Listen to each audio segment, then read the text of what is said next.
mapagpalang umaga mga kaitlog. Ito na naman si Mr. Eggman and welcome to my vlog. Guys, kanina pa ako alas 6 nag-start ng mag-deliver pero grabe ang init ngayon. Hindi biro oh. Kaya ingat-ingat po tayo. Bali, ito na yung i-deliver ko. Siguro mga pang 4 na hakot ko na yan. Mamayang gabi guys, mamayang gabi mga kaitlog, may parating na naman tayong mga bagong itlog. Ito nilabas ko na yung iba, pero dadagdagan ko pa po yan. Mga bagong itlog, direct up po tayo ng farm. Maraming salamat po mga suki. Have a nice day. Ingat po tayo, sobra, grabe ang init. Kailangan natin magdala ng mga tubig, siyempre sunglasses para iwas sa silaw. Ako pa naman masilawin ng mga mata ko, kaya ayun. Maraming salamat po. God bless po sa lahat. Ihahatid ko na po yan.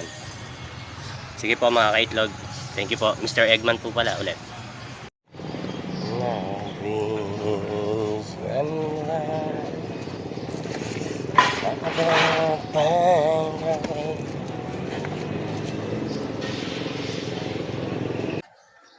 Itlog.